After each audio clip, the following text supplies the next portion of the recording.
মধ্যপ্রাচ্যে উত্তেজনার মধ্যেই ন্যাটোর আদলে সৌদি পাকিস্তান যৌথ প্রতিরক্ষা চুক্তি। কোনো এক দেশ আক্রান্ত হলে একসঙ্গে জবাব দেবে রিয়াদ, ইসলামাবাদ। ইসরায়েলের বিরুদ্ধে কঠোর নিষেধাজ্ঞার প্রস্তাব ইউরোপীয় কমিশনের। যুদ্ধবন্ধের দাবিতে বিক্ষোভ, দখলদার বাহিনীর তাণ্ডবে একদিনে নিহত আরও 61 ফিলিস্তিনি।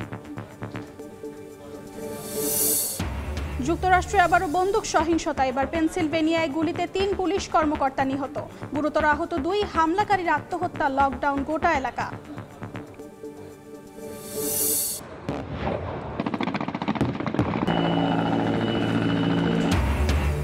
এবার রাশিয়াকে পাল্টা শক্তি দেখালো ন্যাটো। পোল্যান্ডে আয়রন গেট মহড়া, উত্তেজনার মধ্যেই ইউক্রেন জুড়ে রুশ হামলা।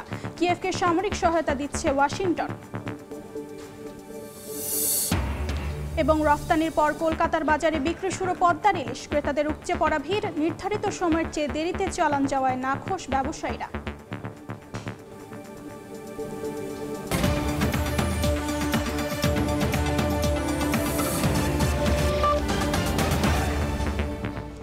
আন্তর্জাতিক সময়ের সঙ্গে আছি আমি অর্চিতা শেহজিন। কৌশলগত যৌথ প্রতিরক্ষা চুক্তি সই করেছে সৌদি আরব ও পরমাণু শক্তিধর দেশ পাকিস্তান।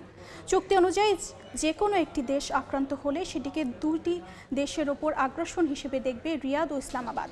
বুধবার সৌদির যুবরাজ মোহাম্মদ বিন সালমান ও পাকিস্তানের প্রধানমন্ত্রী শাহবাজ শরীফ এ চুক্তি সই করেন।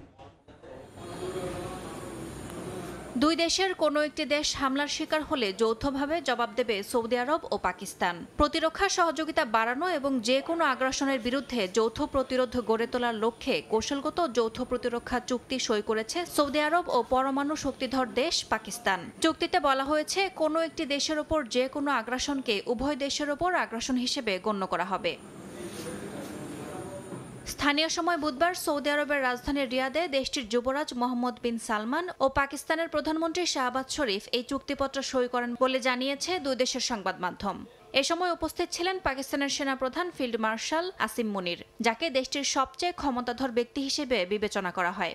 আনুষ্ঠানিক এ চুক্তি দুই দেশের দীর্ঘদিনের নিরাপত্তা অংশীদারিত্বকে আরও দৃঢ় করবে বলে ধারণা তাদের। কাতারের দোহায় হামাস নেতাদের ওপর ইসরায়েলের বিমান হামলার পর মধ্যপ্রাচ্যের দেশগুলোতে নতুন করে দেখা দেয় উদ্বেগ, উৎকণ্ঠা। পশ্চিমা সামরিক জোট ন্যাটোর আদলে মুসলিম দেশগুলোর মধ্যে সামরিক জোট গঠনের উদ্যোগের আহ্বান জানায় ইরাক। এমন প্রেক্ষাপটে দুই মুসলিম দেশের মধ্যে যৌথ প্রতিরক্ষা চুক্তি ব্যাপক কৌশলগত গুরুত্ব বহন করছে বলে মনে করেন বিশ্লেষকরা। তবে সৌদি আরবের এক জ্যেষ্ঠ কর্মকর্তার দাবি, এটি কোনো বিশেষ দেশের বিরুদ্ধে নয়, বরং দুই দেশের দীর্ঘমেয়াদী সহযোগিতার প্রাতিষ্ঠানিক রূপ। ইয়াসমিন অনন্যা, সময় সংবাদ। আন্তর্জাতিক আহ্বান সত্ত্বেও থামছে না গাজায় ইসরায়েলি আগ্রাসন। উপত্যকায় গণহত্যা নিয়ে জাতিসংঘের প্রতিবেদনের 24 ঘন্টার মধ্যেই আল শিফা হাসপাতাল এলাকায় হামলা চালিয়েছে দখলদার বাহিনী। তাদের আক্রমণে একদিনে গাজায় প্রাণ গেছে নারী, শিশুসহ 61 ফিলিস্তিনির। গাজা সিটি থেকে বাসিন্দাদের সরে যেতে বিমান থেকে লিফলেট ফেলছে ইসরায়েল। এমন পরিস্থিতিতে ইসরায়েলের বিরুদ্ধে কঠোর নিষেধাজ্ঞার প্রস্তাব দিয়েছে ইউরোপীয় কমিশন। গাজা সিটি থেকে বাসিন্দাদের সরে যাবার নির্দেশ দিয়ে বিমান থেকে লিফলেট ফেলছে ইসরায়েলের সামরিক বাহিনী। যে কোনো সময় শুরু হবে হামলা, সেই আশঙ্কায় ভীত সবাই। বেঁচে থাকার চরম অনিশ্চয়তার মধ্যেই পায়ে হেঁটে, গাড়িতে করে, এমনকি গাধার পিঠে চড়ে অনেকেই রওনা দিয়েছেন দক্ষিণের দিকে।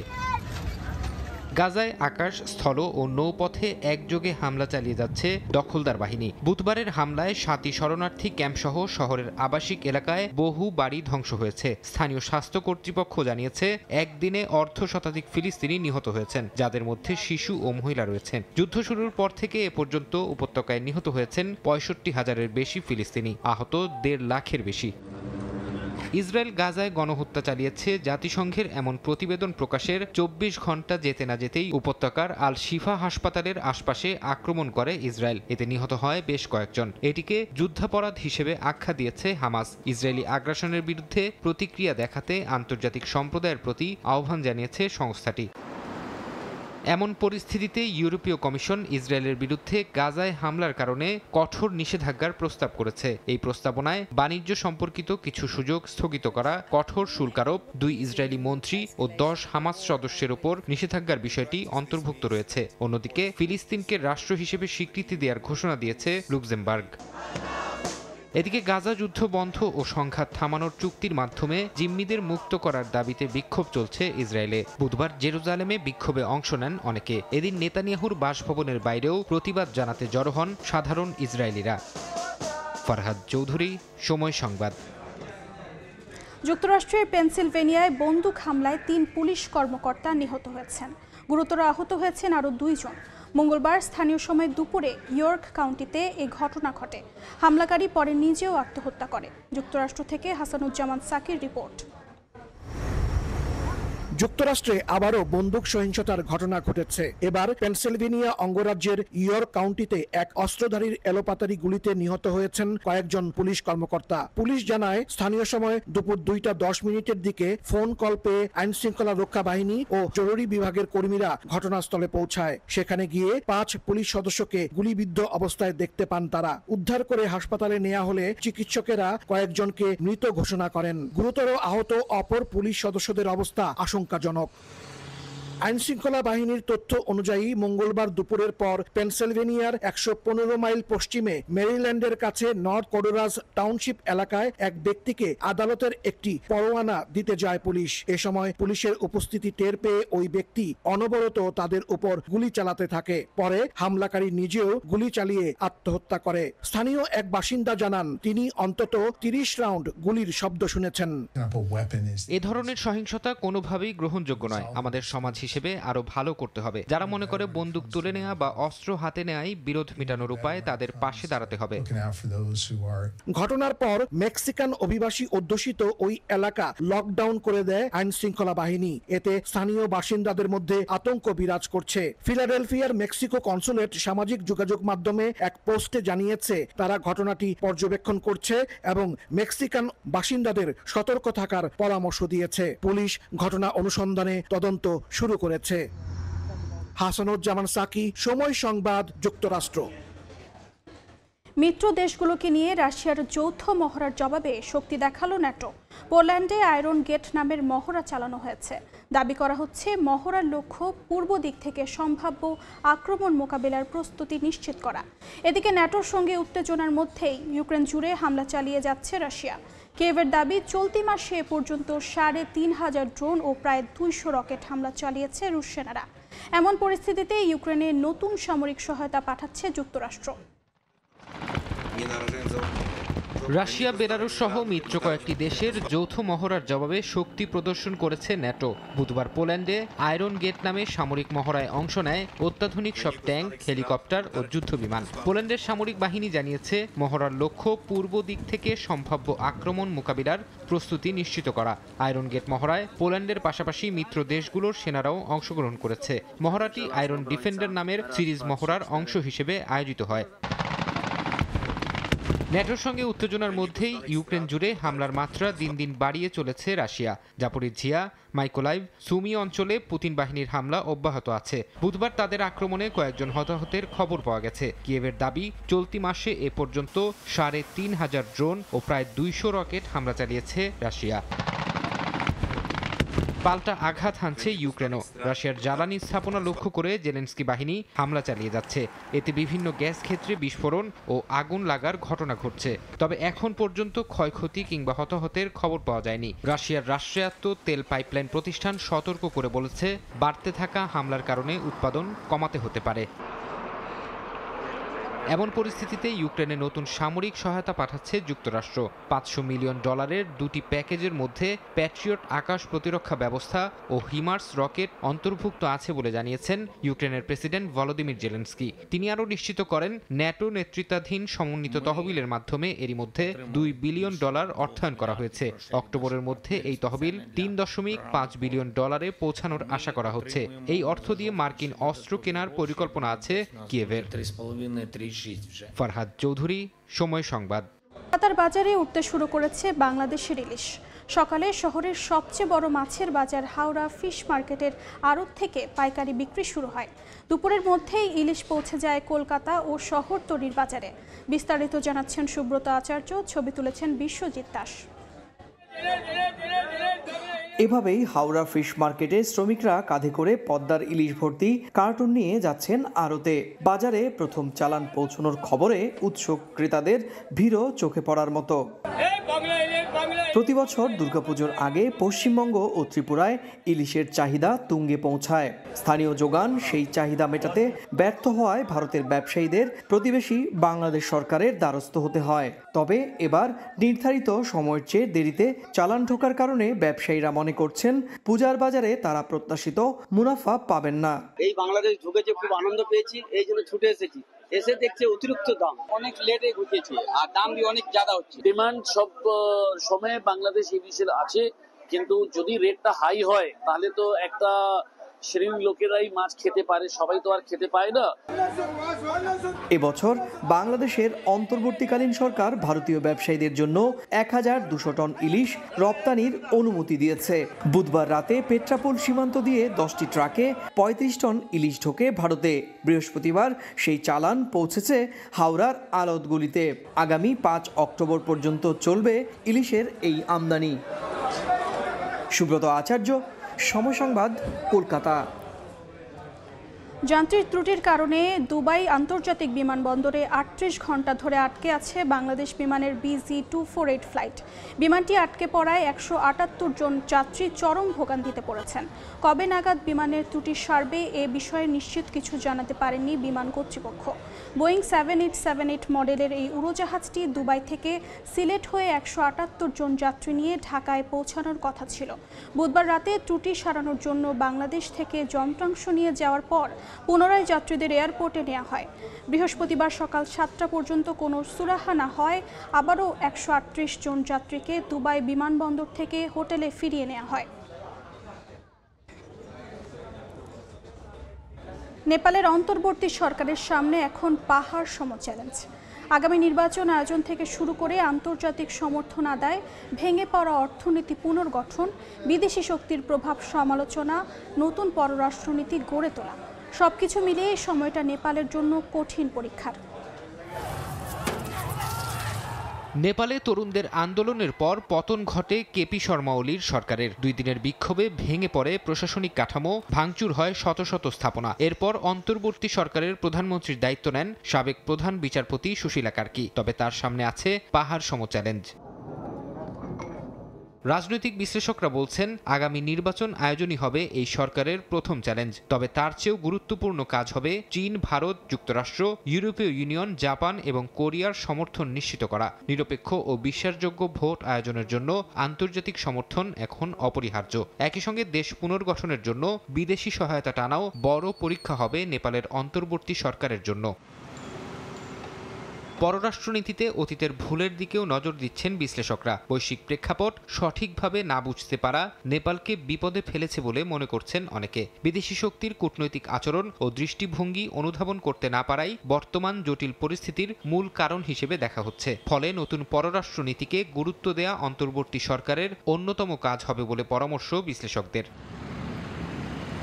ব্যাপক বিক্ষোভ, সহিংসতা, রাজনৈতিক অনিশ্চয়তা দেশটির অর্থনীতিতেও আঘাত এনেছে। পর্যটন নেপালের প্রধান ভরসা হলেও সাম্প্রতিক বিক্ষোভে সেই খাত বড় ধাক্কা খেয়েছে। নভেম্বর-ডিসেম্বরে যখন পর্যটনের প্রধান মৌসুম, তখন বিদেশি পর্যটকদের নিরাপত্তার নিশ্চয়তা দিতে না পারলে অর্থনৈতিক পুনরুদ্ধার থমকে যেতে পারে। রাজনৈতিক স্থিতিশীলতার সঙ্গে সঙ্গে এই খাত পুনরুজ্জীবনও দেশটির অন্তর্বর্তী সরকারের জন্য বড় চ্যালেঞ্জ হবে বলে মনে করা হচ্ছে।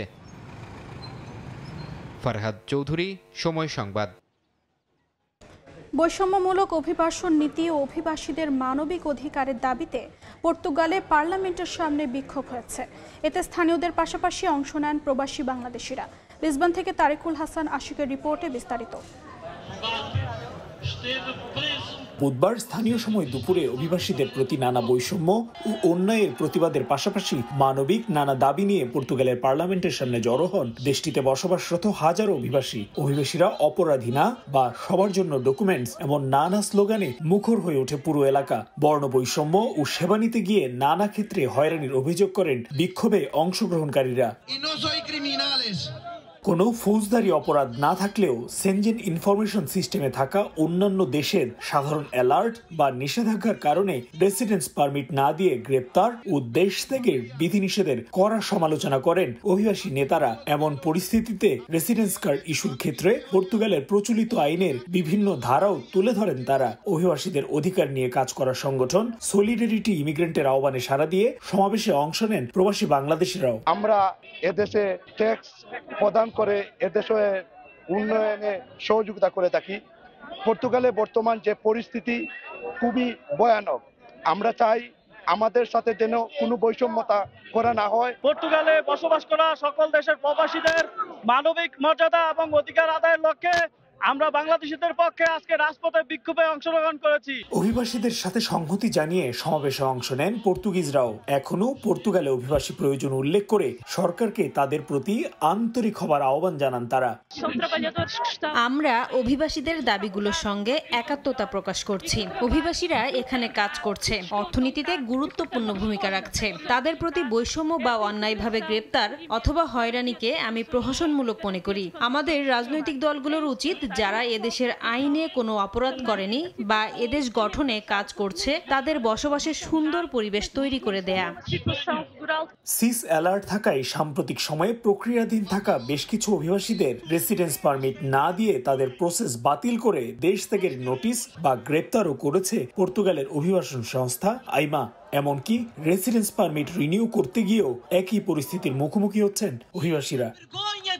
আজকের এই সমাবেশে অংশগ্রহণকারীরা বলছে, ইউরোপে মানবিক দেশ হিসেবে পরিচিত পর্তুগালে অভিবাসীরা নানা অন্যায় ও বৈষম্যের শিকার, যা বর্তমান সরকারের বৈষম্যমূলক অভিবাসন নীতিরই ফল। তাই অভিবাসন সংক্রান্ত যে কোনো ইস্যুতে আরও একটু মানবিক দৃষ্টিভঙ্গি বজায় রেখে সরকারকে পদক্ষেপ নেওয়ার আহ্বান তাদের। তারিকুল হাসান আশিক, সময় সংবাদ, লিসবন, পর্তুগাল। চার্লি কার্কের হত্যাকাণ্ড নিয়ে বিতর্কিত মন্তব্য করার জেরে কমেডিয়ান জিমি কিমেলকে অনির্দিষ্টকালের জন্য টিভি থেকে সরিয়ে দিয়েছে মার্কিন সংবাদ মাধ্যম এবিসি। এক বিবৃতিতে এবিসি নেটওয়ার্ক জানায়, জিমি কিমেল লাইভ সম্প্রচার অনির্দিষ্টকালের জন্য বন্ধ রাখার নির্দেশ দেওয়া হয়েছে।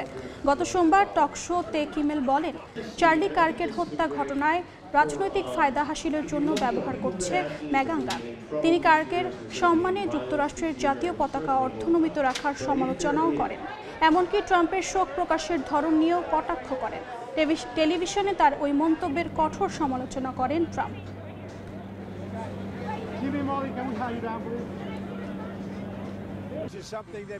ভারী বৃষ্টিতে পাহাড়ি ঢলে আকস্মিক বন্যায় বিপর্যস্ত ভারতের উত্তরাখণ্ড রাজ্য। চামোলি ও দেরাদুনে ভূমিধসে অন্তত 15 জনের মৃত্যু হয়েছে। নিখোঁজ রয়েছেন 10 জনের বেশি। এছাড়া মণিপুরে ওয়াংজিং নদীর পানি বেড়ে প্লাবিত হয়েছে রাজধানী ইম্ফলের দক্ষিণাঞ্চল। আসামের বসতঘর রাস্তাঘাট ডুবে যাওয়ায় বাধ্য হয়ে বাড়িঘর ছেড়ে নিরাপদ স্থানে যাচ্ছেন বাসিন্দারা। পাহাড়ি ঢল বেয়ে নেমে আসা বন্যায় ভেসে যাচ্ছে বাড়িঘর, রাস্তাঘাট, ভেঙে পড়ছে সেতু, বন্যার তোড়ে শিকড় সহ উপড়ে গেছে গাছপালাও। স্থানীয় সময় বৃহস্পতিবার এভাবেই ভারী বৃষ্টিতে পাহাড়ি ঢলে আকস্মিক বন্যায় বিপর্যস্ত হয় ভারতের উত্তরাখণ্ড রাজ্যের চামোলি ও দেরাদুন। এতে প্রাণহানি ছাড়াও নিখোঁজ রয়েছেন বেশ কয়েকজন।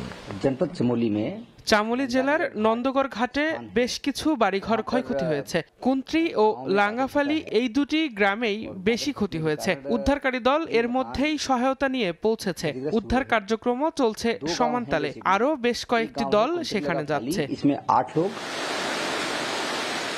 ভয়াবহ অবস্থা ভারতের আরেক রাজ্য আসামেও। লোকালয়ে হু হু করে ঢুকছে পানি।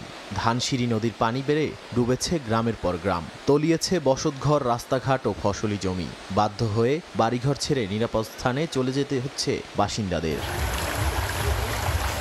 একই অবস্থা মণিপুরেও। ওয়াংজিং নদীর পানি বেড়ে প্লাবিত হয়েছে রাজধানী ইম্ফলের দক্ষিণাঞ্চল। ডুবে গেছে সড়ক। জওহরলাল নেহেরু মেডিকেল কলেজ হাসপাতালে পানি ওঠায় পাঠদানের পাশাপাশি ব্যাহত হচ্ছে চিকিৎসা সেবা। কর্তৃপক্ষের আদেশে এরই মধ্যে শিক্ষার্থীরা হোস্টেল ছেড়ে নিরাপদ স্থানে চলে গেছেন। আমাদের হোস্টেলে সব ধরনের সুযোগ সুবিধা আপাতত বন্ধ রয়েছে। বিশেষ করে এখানে খাবারের কোনো ব্যবস্থা নেই। বিদ্যুৎ সরবরাহ বন্ধ থাকায় রান্নারও কোনো ব্যবস্থা করা যাচ্ছে না। এ কারণে আমাদের চলে যেতে হচ্ছে। happened last time also, but nothing has improved. ভারতের অন্যান্য রাজ্যেও চলতি বছর বর্ষা মৌসুমে বন্যা পরিস্থিতির সৃষ্টি হয়েছে। পাঞ্জাবে এবারের বন্যায় এ পর্যন্ত মারা গেছেন অন্তত 40 জন। পশ্চিমবঙ্গের জলপাইগুড়িতে আশ্রয়হীন হয়েছেন বহু মানুষ। বাদ যায়নি দেশটির বাণিজ্যিক রাজধানী মুম্বাইও। নাদিম মারজান, সময় সংবাদ। ভারতের পশ্চিমবঙ্গের রাজধানী কলকাতায় সাইনবোর্ডে বাংলা লেখা বাধ্যতামূলক করা হয়েছে। কলকাতা পৌরসভা নির্দেশ দিয়েছে আগামী 30 সেপ্টেম্বরের মধ্যে সব সাইনবোর্ডে অন্য ভাষার পাশাপাশি বাংলায় লেখা থাকতে হবে। নির্দেশ অমান্য করলে বাতিল হবে ট্রেড লাইসেন্স, এমনকি নগদ জরিমানাও করা হবে। কলকাতা থেকে বিস্তারিত জানাচ্ছেন সুব্রত আচার্য, ছবি তুলেছেন বিশ্বজিৎ দাস। কলকাতা শহর জুড়ে সর্বত্রই চোখে পড়ে ইংরেজি ও হিন্দি ভাষার সাইনবোর্ড, অথচ শহরের অধিকাংশ মানুষ বাংলায় কথা বললেও সাইনবোর্ডে তেমন প্রাধান্য দেখা যায় না, বরং সম্প্রতি সময়ে আগের তুলনায় বাংলা লেখার প্রবণতাও কমে গেছে। পরিস্থিতি বিবেচনা করে এবার কলকাতা পৌরসভা কঠোর অবস্থান নিয়েছে। 30 সেপ্টেম্বরের মধ্যে সব প্রতিষ্ঠানের সাইনবোর্ডে বাংলায় নাম ওপরের অংশে স্পষ্ট থাকতে হবে। অন্যান্য ভাষায় নাম লেখার অনুমতি থাকলেও বাংলা বাধ্যতামূলক করা হয়েছে। 206 বর্গ কিলোমিটার আয়তনের এই শহরের 144টি ওয়ার্ডে এই সিদ্ধান্তের আওতায় আনা হয়েছে। না মানলে অভিযুক্ত ব্যবসা প্রতিষ্ঠানের ট্রেড লাইসেন্স বাতিলের পাশাপাশি আর্থিক জরিমানার মুখেও পড়তে হবে। পৌর কর্তৃপক্ষের এই সিদ্ধান্তকে স্বাগত জানিয়েছেন অনেকে, যদিও রয়েছে মিশ্র প্রতিক্রিয়াও। মুখ্যমন্ত্রীর নির্দেশে যেটা উনি করেছেন, এটা আমাদের গর্বের ব্যাপার যে যেখানে থাকছি সেখানে বাংলা ভাষার কোনো হোর্ডিং পোস্টার থাকবে না, অন্য ভাষা থাকবে। আমরা কি যদি দক্ষিণে যাই, দক্ষিণের ভাষাকে বাদ দিয়ে হিন্দি বা ইংরেজি ভাষা থাকে, দক্ষিণের ভাষা থাকে, তার সঙ্গে অন্য কিছু থাকতে পারে। সুতরাং কলকাতায় আমরা যেখানে বাংলা ভাষায় কথা বলছি সেখানে বাংলা ভাষায় হোর্ডিং পোস্টার থাকবে না, এটা হতেই পারে না। অবশ্যই এটা অসাধারণ। হঠাৎ করে শারদ উৎসব, যেখানে কোটি কোটি টাকার বাণিজ্যিক প্রতিষ্ঠান, বিজ্ঞাপনের প্রতিষ্ঠান তার নিজের ব্যবস্থা করেছে, সেই মুহূর্তে দাঁড়িয়ে কর্পোরেশনের ফতোয়া কতটা লাগু করতে পারবে কর্পোরেশন, সেটা নিয়ে চিন্তিত আমরা। কলকাতা পৌরসভার হিসেব অনুযায়ী শহরে নথিভুক্ত ব্যবসা প্রতিষ্ঠানের সংখ্যা প্রায় 6 লাখ, আর অনিবন্ধিত প্রতিষ্ঠানের সংখ্যা 10 লাখেরও বেশি। বাংলা ভাষা এবং বাঙালি আনাকে বাঁচিয়ে রাখার আন্দোলন শুরু করেছে রাজ্যের শাসক তৃণমূল কংগ্রেস।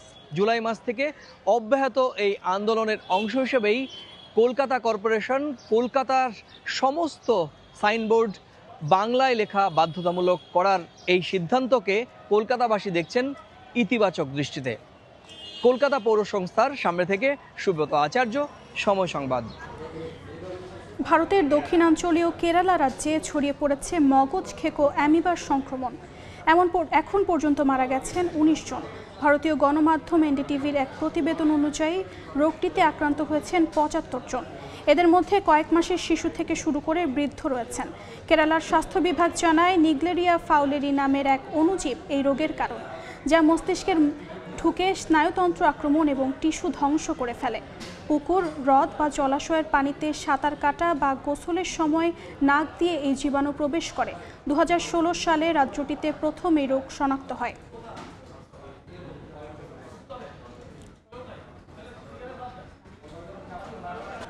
দেখছেন আন্তর্জাতিক সময়। আবারও উত্তেজনা ছড়িয়ে পড়েছে থাইল্যান্ড ও কম্বোডিয়ার সীমান্তে। স্থানীয় সময় বুধবার সংঘর্ষে জড়ায় থাই পুলিশ ও কম্বোডিয়ার বিক্ষোভকারীরা। থাই পুলিশ কাঁদানে গ্যাস ও রাবার বুলেট ছোড়ে বিক্ষোভকারীদের দিকে। অপরদিকে লাঠি ও পাথর ছুটতে থাকে কম্বোডিয়ার বিক্ষোভকারীরা। সাকেও প্রদেশের কেউ গ্রামকে নিজেদের এলাকা দাবি করে থাই বাহিনী কাঁটাতারের বেড়া বসালে উত্তেজনা ছড়িয়ে পড়ে। বিক্ষোভকারীদের পিছু হটতে বাধ্য করতে থাই পুলিশ দীর্ঘ পাল্লার সাউন্ড ডিভাইসও ব্যবহার করে। অপর পক্ষ থেকে বারবার বেড়া সরানোর চেষ্টা চালায় বিক্ষোভকারীরা। এলন মাস্কের স্যাটেলাইট ইন্টারনেট সার্ভিস স্টারলিংকের প্রতিদ্বন্দ্বী হিসেবে শিগগিরই নিজেদের সেবা চালু করতে যাচ্ছে রাশিয়া। এক বিবৃতিতে দেশটির মহাকাশ সংস্থা রসকমসের নতুন প্রধান দিমিত্রি বাকানভ বলেন, স্পেসএক্সের প্রভাব থেকে বের হওয়ার উদ্দেশ্যে এই পদক্ষেপ নেওয়া হয়েছে। এরই মধ্যে পরীক্ষামূলক কয়েকটি স্যাটেলাইট কক্ষপথে ঘুরছে এবং উৎপাদন মডেলেও পরিবর্তন আনা হয়েছে। রাশিয়ার ব্যুরো 140 নামের একটি অ্যারোস্পেস কোম্পানি গ্লোবাল ব্রডব্যান্ড ইন্টারনেটের জন্য লো আর্থ অরবিট স্যাটেলাইট সিস্টেম তৈরি করছে। 2002 সালে মস্কোয় আলোচনায় মাস্ককে অবজ্ঞা করার ভুল থেকে শিক্ষা নিয়েছে রাশিয়া, এমনটাই স্বীকার করেছেন বাকানভ। এদিকে স্টারলিংকের দাবি তাদের 8000-এরও বেশি স্যাটেলাইটের সবচেয়ে বড় কনস্টেলেশন রয়েছে, যা দূরবর্তী অঞ্চল থেকে শুরু করে যুদ্ধক্ষেত্রেও ব্যবহৃত হচ্ছে। ইউক্রেন যুদ্ধে স্টারলিংকের ব্যবহার রাশিয়ার সামরিক কৌশলের জন্য বড় চ্যালেঞ্জ হয়ে দাঁড়িয়েছে বলেও জানায় স্টারলিংক।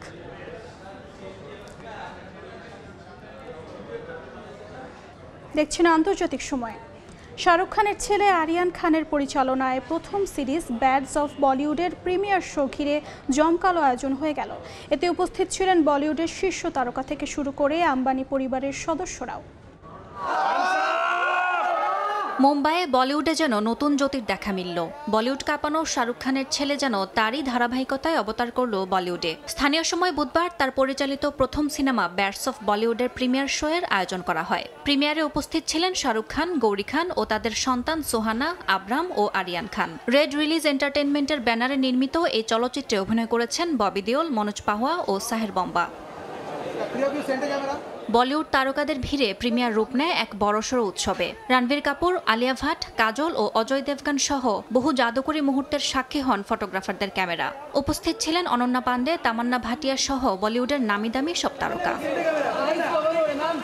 শুধু চলচ্চিত্র জগতেই নয়, ভারতের শীর্ষ ব্যবসায়ী পরিবাররাও হাজির ছিলেন এই তারকাখচিত প্রিমিয়ারে। ভারতের প্রভাবশালী ব্যবসায়ী মুকেশ আম্বানি ও তার পরিবারও হাজির হন এই প্রিমিয়ারে। পাশাপাশি রাজকুমার হিরানি, ভিকি কৌশল, মাধুরী দীক্ষিত, ফারাহ খান, অর্জুন কাপুর, ফারহান আক্তার সহ বলিউডের শীর্ষ তারকারা ছবি প্রদর্শনীতে উপস্থিত ছিলেন। প্রদর্শনী শেষে অভিনেতা ও পরিচালক আরিয়ান খান কাস্ট ও ক্রুদের সঙ্গে মঞ্চে উপস্থিত হয়ে প্রথম সিনেমার অভিজ্ঞতা ভাগাভাগি করেন। ইয়াসমিন অনন্যা, সময় সংবাদ।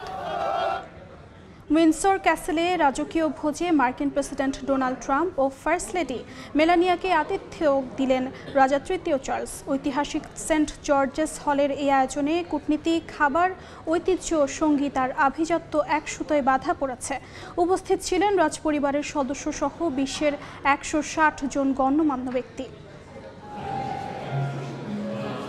বুধবার রাতে উইন্ডসর ক্যাসেলের সেন্ট জর্জেস হলে আড়ম্বরপূর্ণ নৈশভোজের আয়োজন করেন রাজা তৃতীয় চার্লস ও রানী ক্যামিলা। মার্কিন প্রেসিডেন্ট ডোনাল্ড ট্রাম্প ও ফার্স্ট লেডি মেলানিয়ার আগমন ঘিরেই এই আয়োজন। 5 রকম গ্লাস আর 1452 পিস তৈজসপত্রে সাজানো টেবিল ছিল রাজকীয় ঐতিহ্যের প্রতীক। শতাধিক কর্মী শৃঙ্খলভাবে 160 জন অতিথিকে স্বাগত জানান।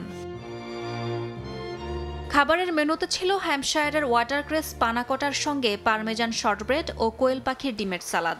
জুচিনি দিয়ে মোড়ানো অর্গানিক নরফোক চিকেন ব্যালটিন। এ পদ থাইম ও সেভরি মশলা মেশানো সসের সঙ্গে পরিবেশন করা হয়। আরও ছিল ক্যান্টের রাসবেরি সারবেত সহযোগে ভ্যানিলা আইসক্রিম। এর উপর হালকা পোচ করা ভিক্টোরিয়া পাম ছড়িয়ে দেয়া হয়।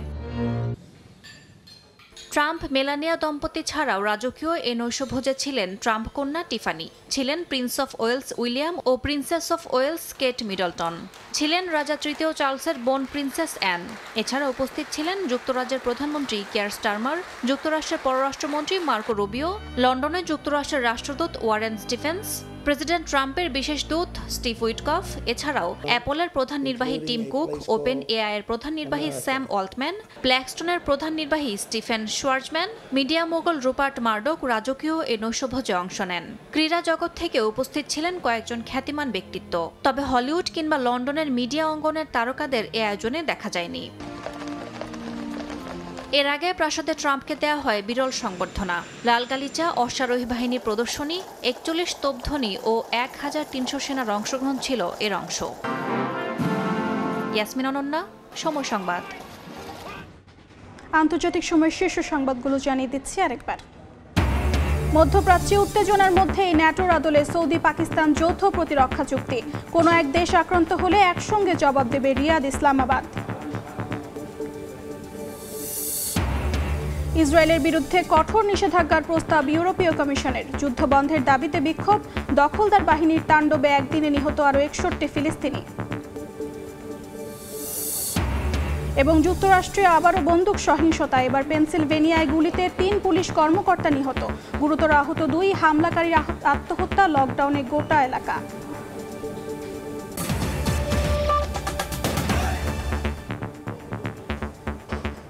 এ ছিল আন্তর্জাতিক সময়। এরপর সময় সংবাদের সঙ্গে থাকবেন আলিশা ইসলাম। ধন্যবাদ অর্জিতা। সময় সংবাদ নিয়ে ফিরছি কিছুক্ষণ পর, সঙ্গে থাকুন সময়ের।